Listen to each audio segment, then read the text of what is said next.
What is it about baseball that you love? I mean, it is a thinking man's game. It does seem to kind of track with where you are at in your trajectory of your career. Tell me a little bit about baseball.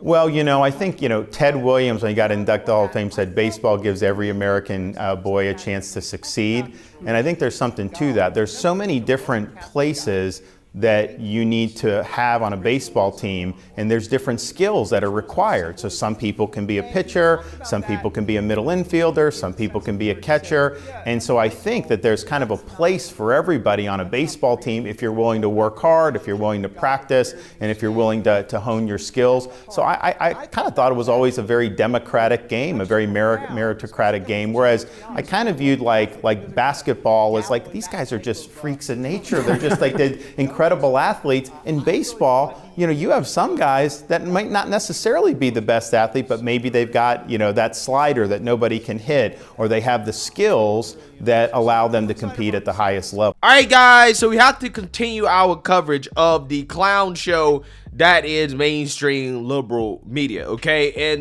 we gotta talk about MSNBC and CNN in this video. And I'm sorry, guys, I just have to, because this stuff is it's out of control. I have to push back against this nonsense that they're spewing on their airways, because it really is getting to the point where you think it's a parody, right? If you don't believe me, just check out this clip of Joy Reid melting down, crying racism over Ron DeSantis, basically stating that baseball is a more democratic sport, okay, while basketball is full of freaks of nature. And somehow, some way, her and her woke friend extrapolate this to be some form of racism and white supremacy. I'm not making this up. This is exactly what Joy Reid is putting out on the airways of MSNBC. Take a look. Andrew Gillum, he famously said, I'm not saying Ron DeSantis is a racist. I'm just saying the racists seem to think that he's a racist. Let me play him in his own words. This is Ron DeSantis, who played baseball in college, talking about baseball versus basketball. I think that there's kind of a place for everybody on a baseball team if you're willing to work hard, if you're willing to practice, and if you're willing to hone your skills. So I kind of thought it was always a very democratic game, a very meritocratic game, whereas I kind of viewed like basketball as like, these guys are just freaks of nature. It's no wonder. It's no wonder that he makes stupid statements around slavery being beneficial for enslaved people when that's what he thinks about basketball players, which we know is code for black people, right? Like that, it just oozes through his pores, the racism and the white supremacy. Like, how has this man been able to advance so far? And I have another question. What will it take to stop him? Thankfully, he's getting in his own way in that regard. Thankfully, he's running his own campaign into the ground. He's stopping himself. I mean, we found out, at first they thought this insane sort of homoerotic but also homophobic ad.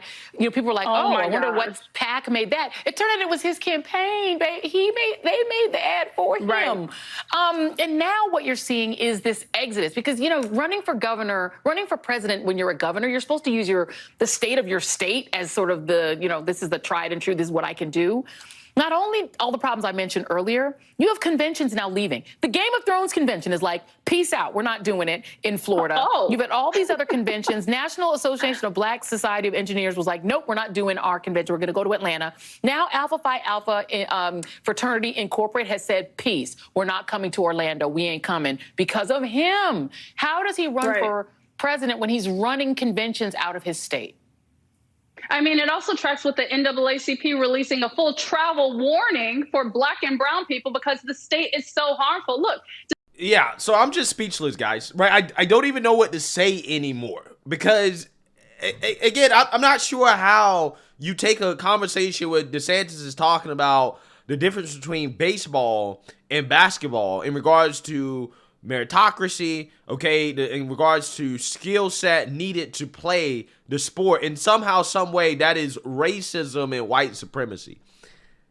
I just don't get it. As if they're not so-called people of color that play baseball, right? As if they're not whites that play basketball, right? If you just assume that everybody that plays basketball is black, right, there are no whites, then you might be the racist, okay? Or if you assume that all whites play baseball and there are no non-whites, then again, you might be the racist. I think clearly what Ron DeSantis is saying here is that the diversity and skill set needed to play baseball in regards to constructing a team is different than basketball. When it comes to basketball, you do have players that are freaks of nature, right? Whether they are white or black or any other race, okay? Because I'll argue that some of the things that we see in baseball probably take a lot more skill, like, for example, hitting a home run, okay? That probably takes a lot more skill, and you have to be a freak of nature as well, too, to do it consistently, right? In regards to hand-eye coordination and all the skills required to actually be great at that, especially at the pro level. Just in general, again, it requires more diversity of skill set. Again, it's a nuanced conversation that MSNBC, Joy Reid, the race hustlers had and fit about, right? They decided to extrapolate that to some sort of racist dog whistle. 58% of Major League Baseball that's white. I'm going to compare that to the NBA where 72% of the players are black.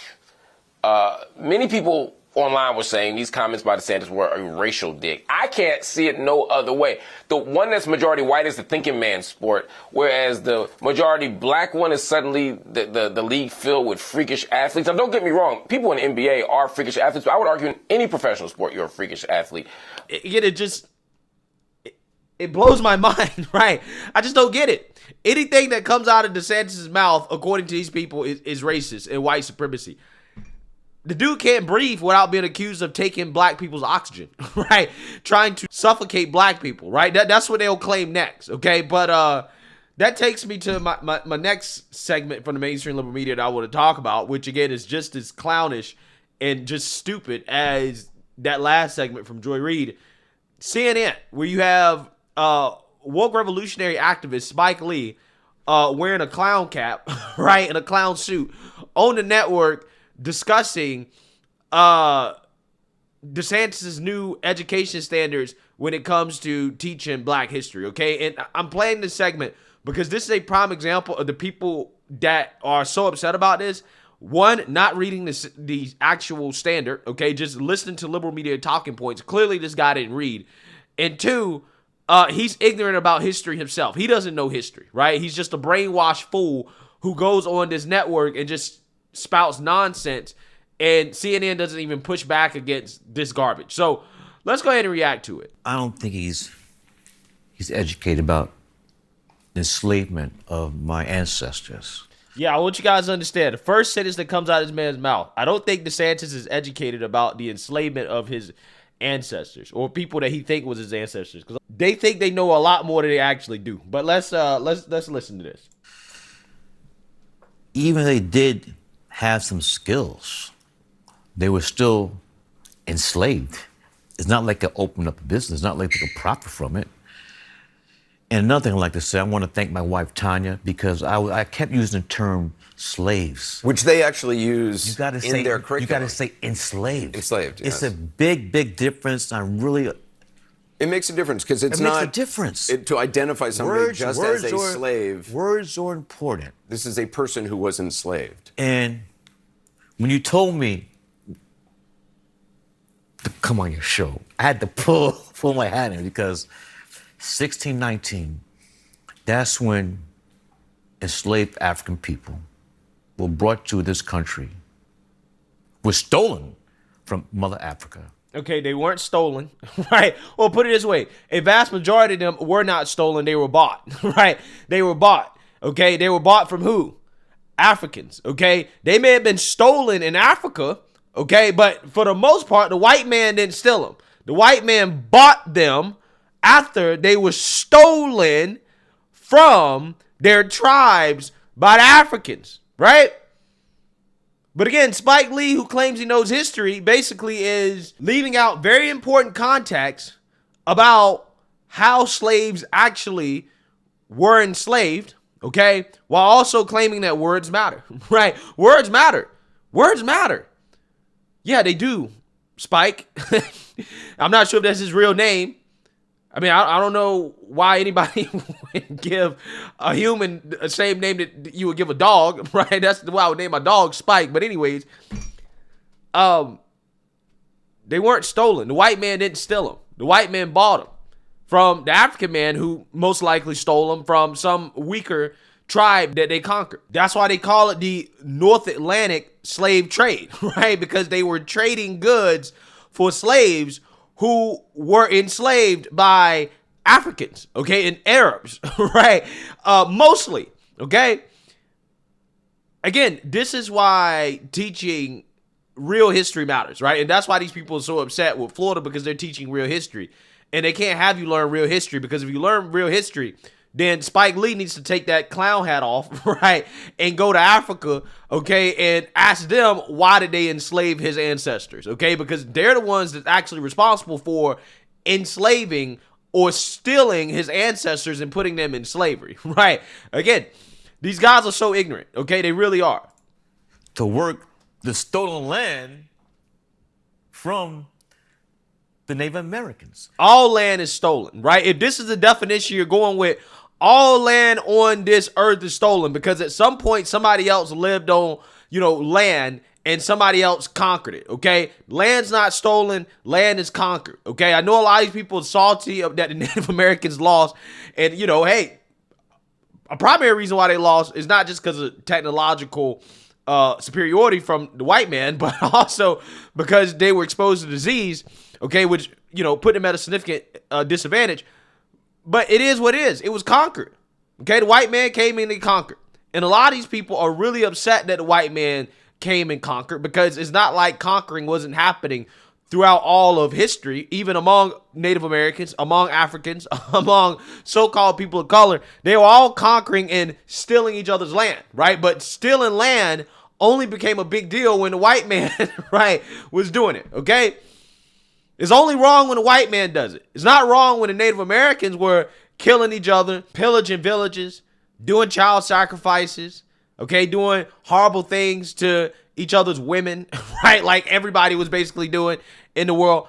Again, these people are mad that the white man was the most successful at damn near conquering the globe, right? After all these other tribes and nations tried to do it, right? The white man was the most successful at it, and that's what they mad about, right? That's what they upset about, okay? And they need to get over it. They really do. For me, I always go back, for me, that's one of the foundations of the United States of America.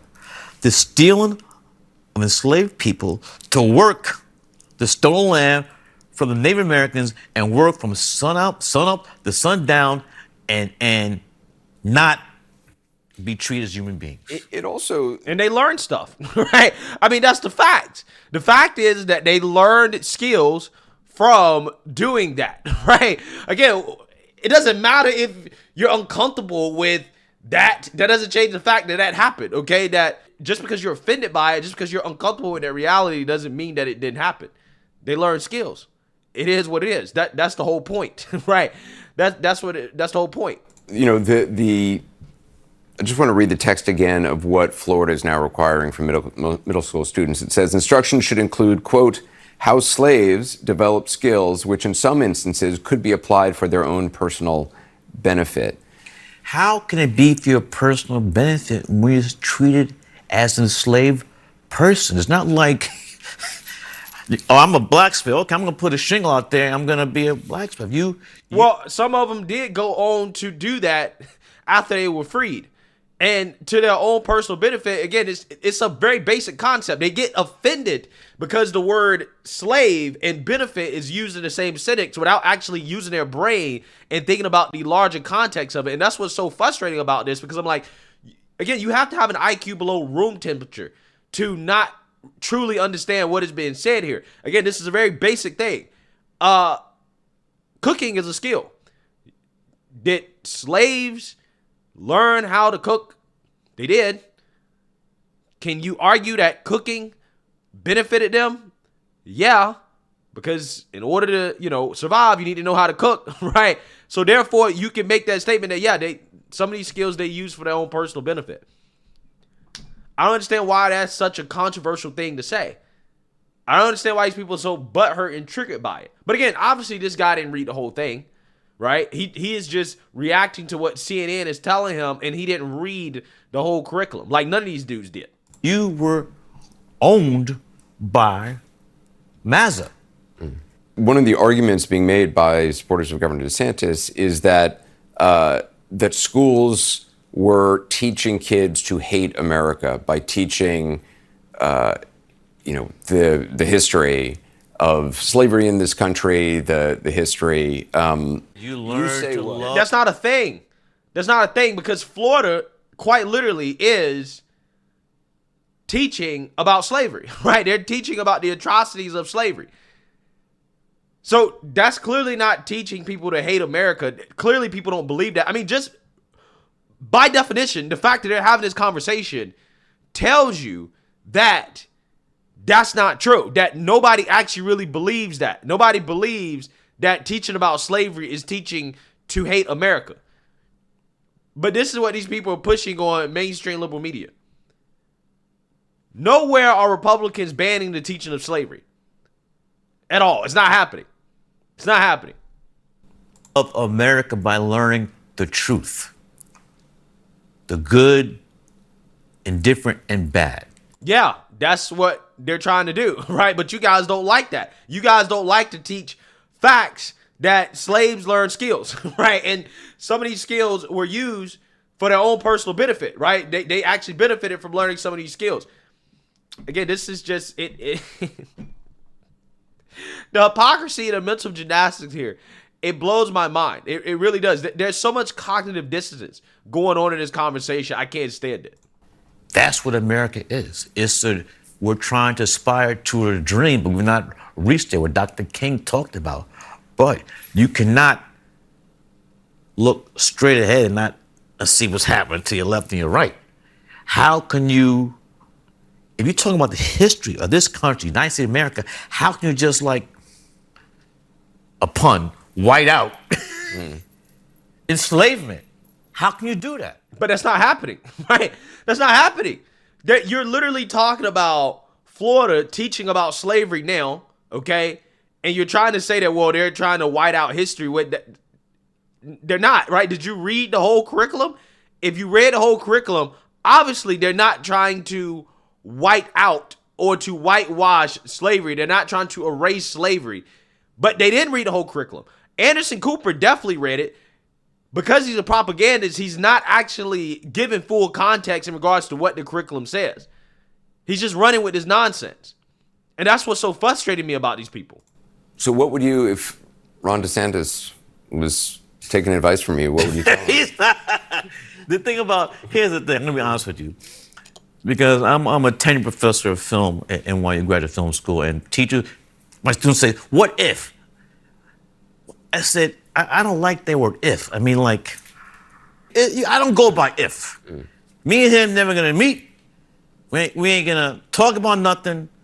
So maybe you'll be invited down to teach a course. To where? I'm just gonna say Mar-a-Lago. Mar-a-Lago. It's a damn shame that you invite somebody that ignorant on a mainstream television platform to just spew nonsense and lies and to try to pretend that Republicans are trying to not teach about slavery when you're having a conversation about Republicans trying to teach about slavery, trying to teach facts about slavery, and you guys are upset about it. Again, it's just, it blows my mind. These people cry racism over anything, man. They will find anything to boo-hoo, whine, and complain about and to make it a much bigger deal than what it is, while at the same time ignoring, okay, actual real issues in regards to what's being taught in school. The fact that, one, our schools are failing, okay, first and foremost. And two, they're pushing woke nonsense in school, okay, while our schools are failing, okay, and they're not addressing that, right? They don't want to address the explicit adult content being pushed in school. They say that's a conspiracy, okay, while, again, pushing a conspiracy that Republicans are trying to not teach about slavery. It's ridiculous. It really is. Let me know what you guys think. Make sure you like, comment, and subscribe. Most importantly, share a Black conservative perspective. Peace.